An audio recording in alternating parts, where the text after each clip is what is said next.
Hello, Lane, and welcome back after a great hiatus to the Effective Giving podcast. You have just gotten back from a very long trip where you were in South Asia exploring a lot of your partners and projects and meeting with folks, and you have some updates for us, and I am so excited to hear how things went. So if you don't mind, I would love to hear, a nice overview update for our listeners to hear how the projects are going. Yeah, absolutely. It was a good trip.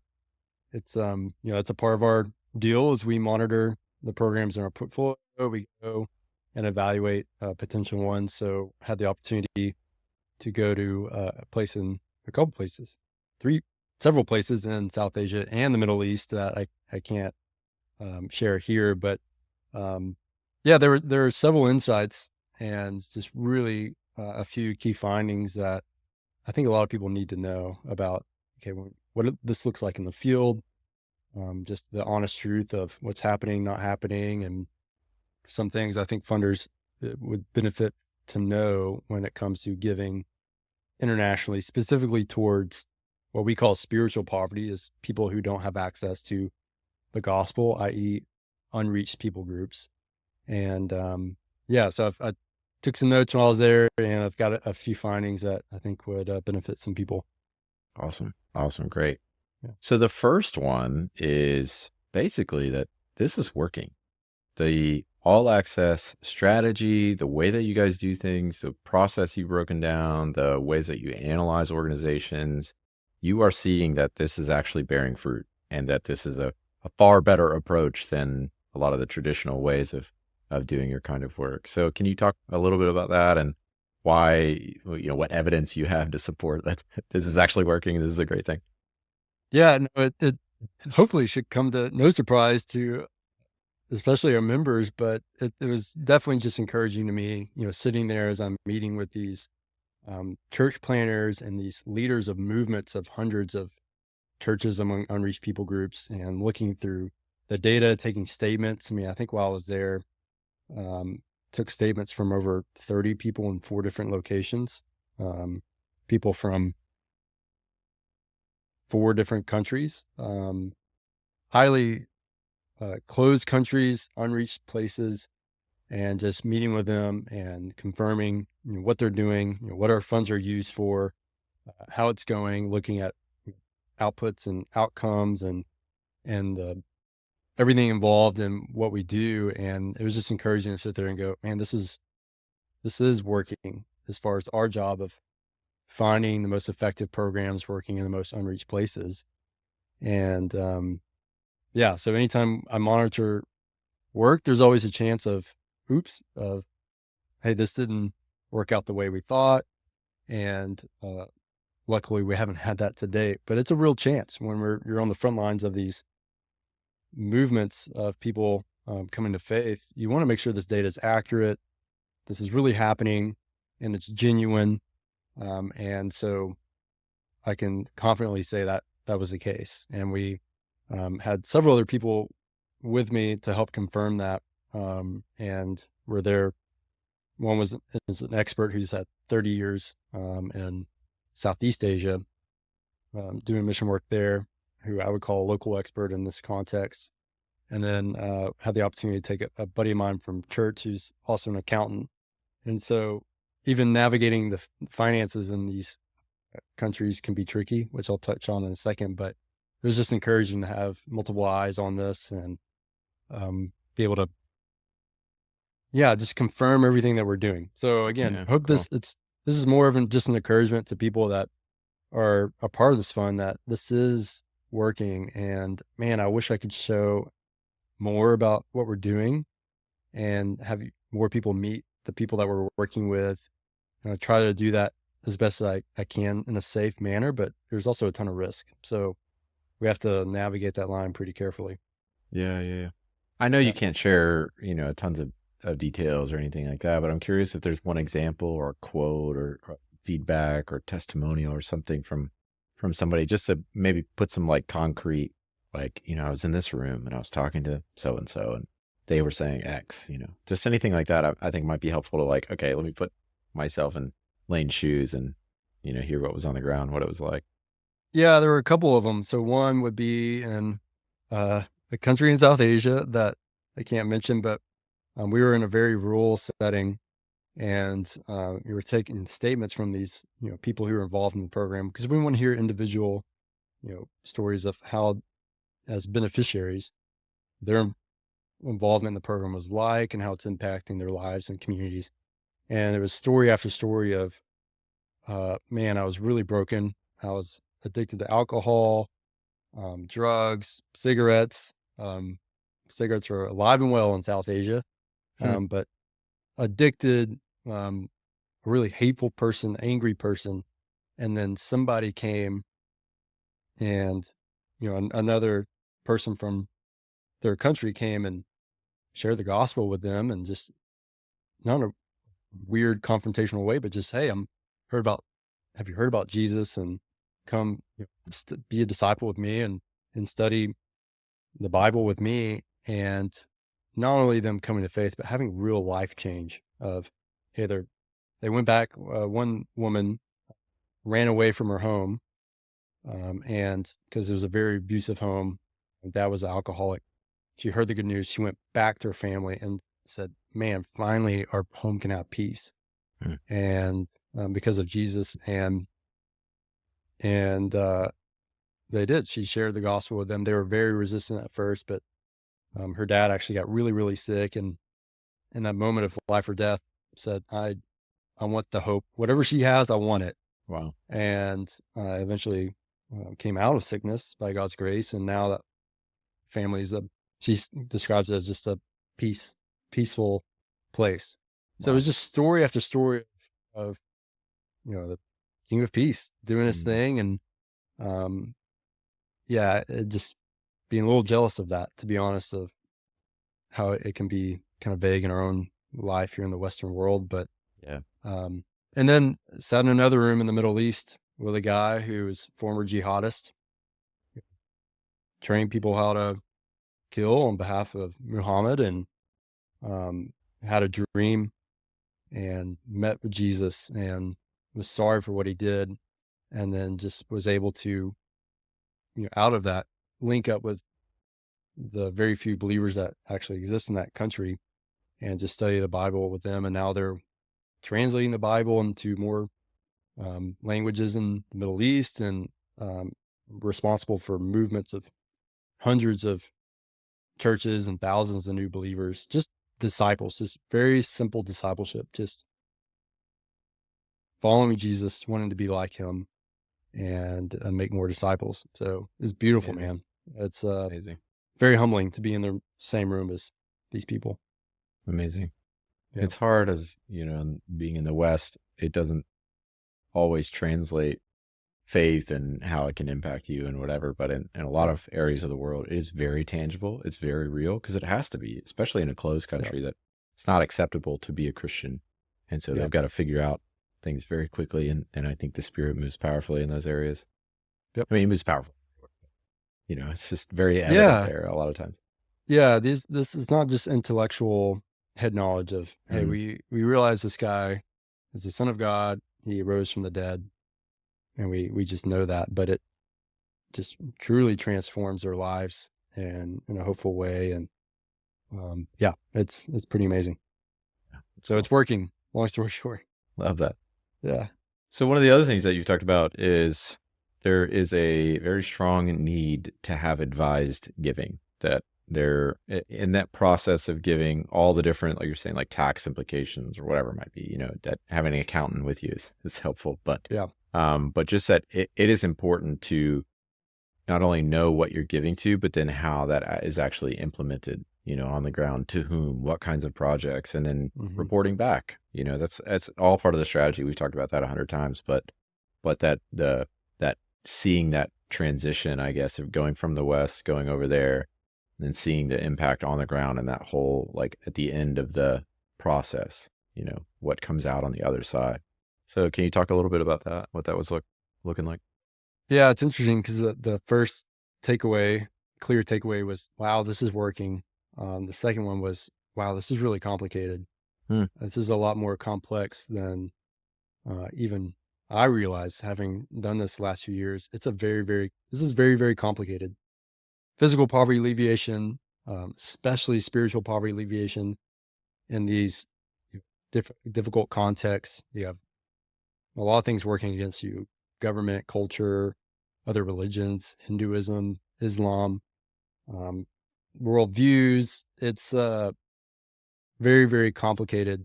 And there's a lot of easy ways to go wrong when it comes to giving towards reaching unreached people groups. Super easy to do it wrong. And we heard a lot of stories of that, of it causing problems.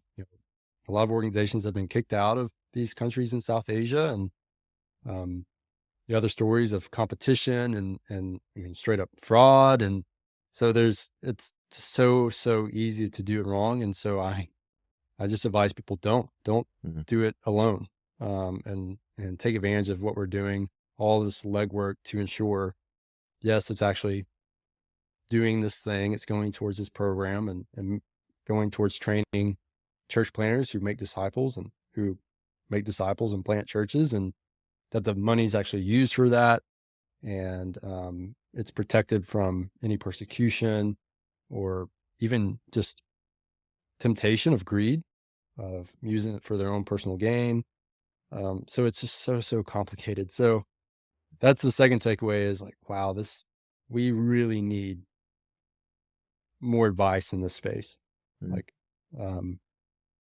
just like we do when it comes to our investments. I mean, imagine if we just took this whole scenario and apply it to our investments. If you went to South Asia looking for investment opportunities, how complicated that Yeah. is. It is complicated, even in our own country. And we have so many great tools to help us with that. There aren't many great tools, or any great tools, helping people do this. And so that Mm. was kind of why we needed the Start All Access to provide that tool. But I just have a greater respect after spending more time there, just for the need of a tool like this. Mm. Yeah. My hunch is anybody who's ever built anything, a company, an organization, a process, a new initiative or something, you get into it thinking like, oh, I think I can do this. If you just do Yeah. these 3 parts of this process, it would work great. And then you get into it and you're like, this is more complicated than I imagined.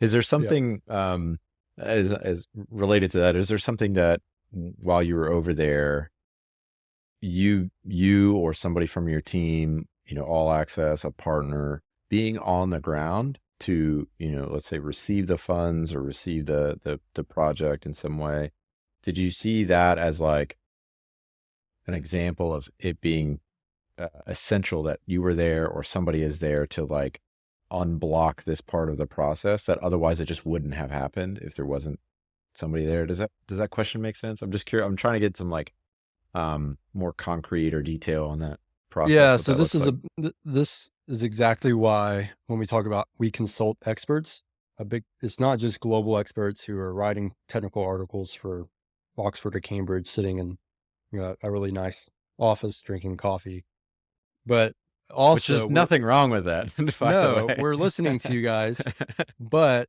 even they would admit we also need to listen to local experts, i.e., the people who are there from the culture, speak the language, and know the context of the situation. I mean, simple cross cultural ministry, anthropology, all of that. Um, yeah, it's super important. So we've had a ton of help. Luckily, there's a lot of people out there who are willing to help with that. But of course, being there in person, you just can't beat it for your own personal understanding of how complex that is, and just how we can improve our system to make sure we navigate that well. I Mm, mean, everything from funding to theology. We talked a lot about ecclesiology, making sure when we say church, how are we defining that, interesting. to make sure? Yeah. So it's very, very complicated. But it's why we listen to local experts to minimize the amount of harm or misuse of funds, or um, even just greed. It's really easy to, when you're trying to fund movements, and these are just disciples making disciples.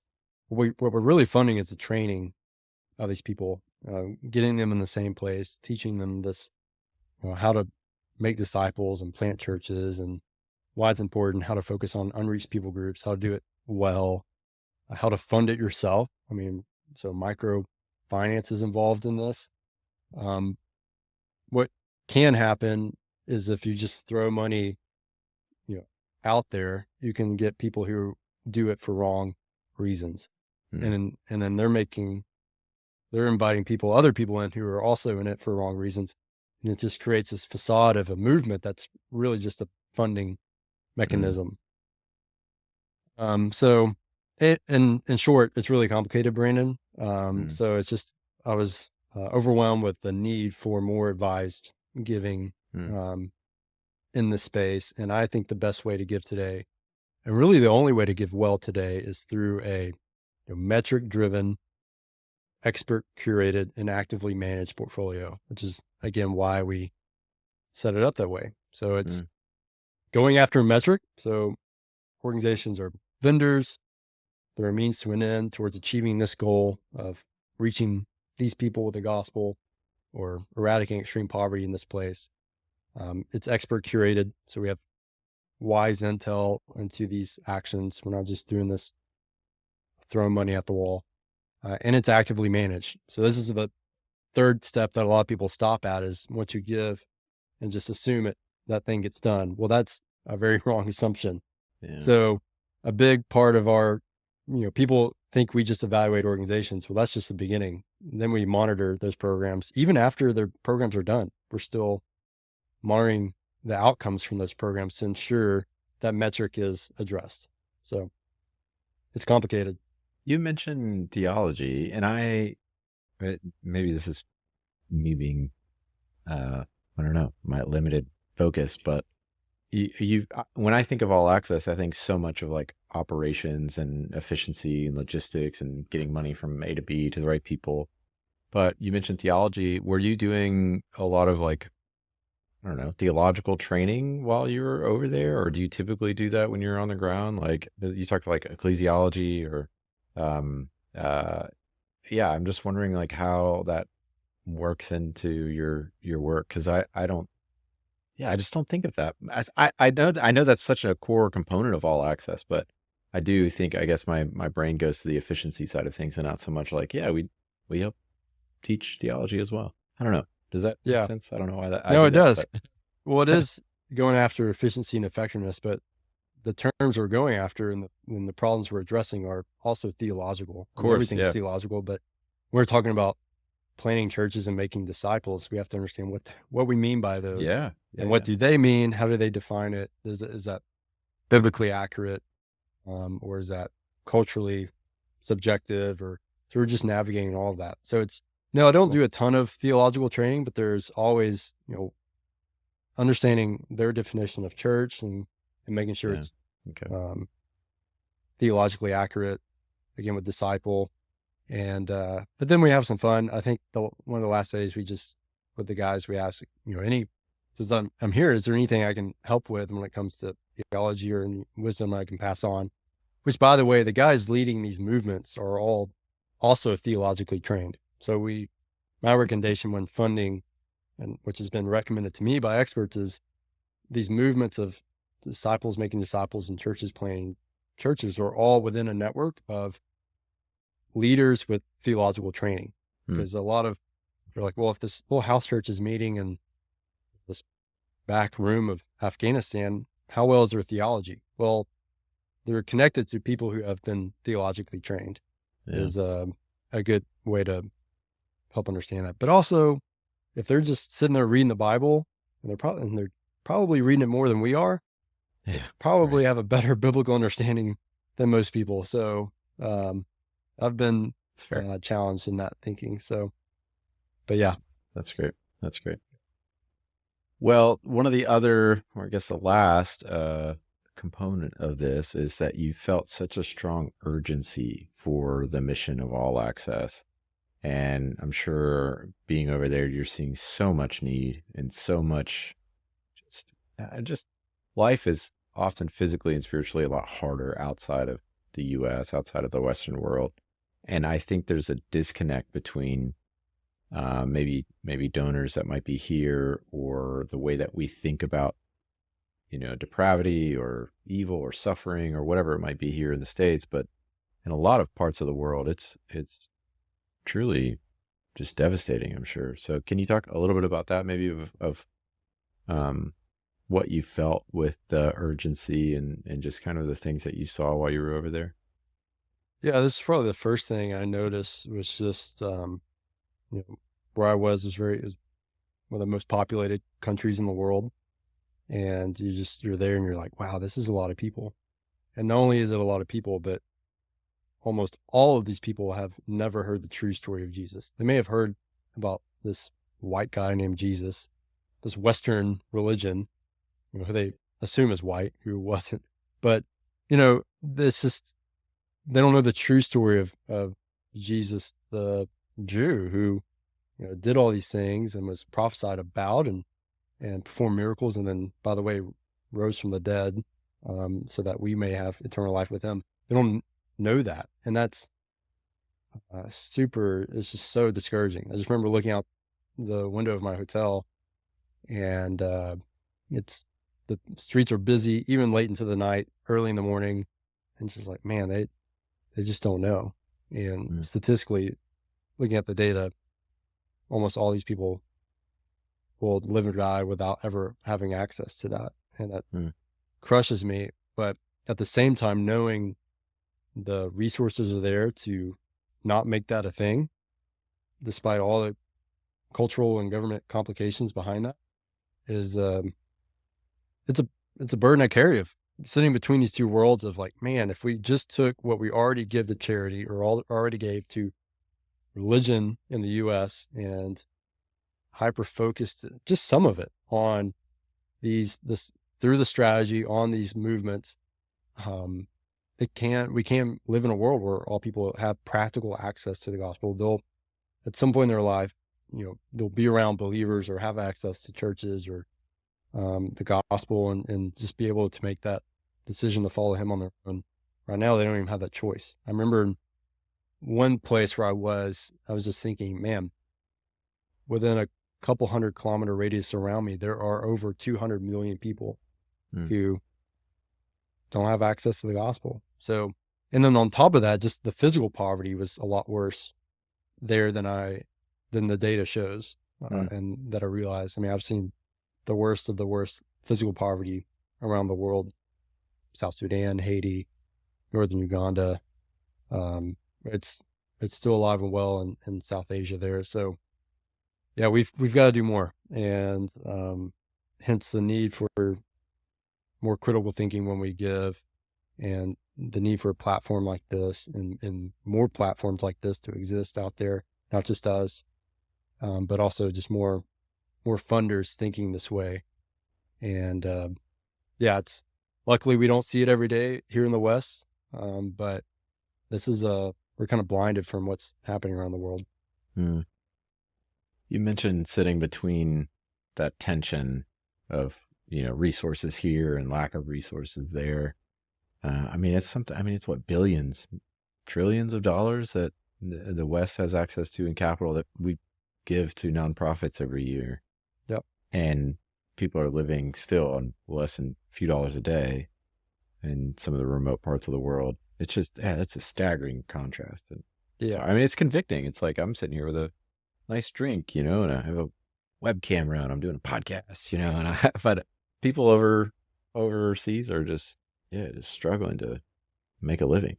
So Yeah. yeah, it's But we hard. should be encouraged about what it can be like, and the Mm, potential, just with the time that we live and the technology we have, on what we can do from right where we are. mm, So an accountant in Dallas can make, my argument is an accountant from Dallas can make more impact using the strategy, even if it's on his own, but we just happen to do all this complicated legwork for him.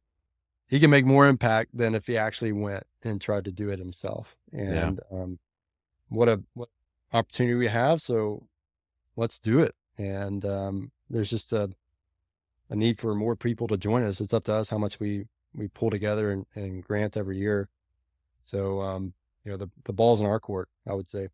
yeah. I love that. I love that. Yeah. It's a great way to end on a hope. Well, Lane, thank you so much for just your service going over there. I know, your time away from your family, that's very hard. I mean, they're serving, in this case, they're serving All Access and the people that you're serving alongside with you in different capacities. So thank you to your family and you and your team being able to go over there and just see the impact on the ground and make it happen. I know it's super complicated and it's hard to do, but we're grateful for it. And I know all our members are very grateful and excited that you're back and excited for what's coming soon with All Access. Yep. Lots of exciting stuff coming, updates to our portfolio, more work and more exciting places and a lot more people we can help. So I'm excited, Brandon. Let's see what we can do. That's awesome. Love it. All right, man. We will see you next time. Thanks so much, Lane. Thanks, Brandon.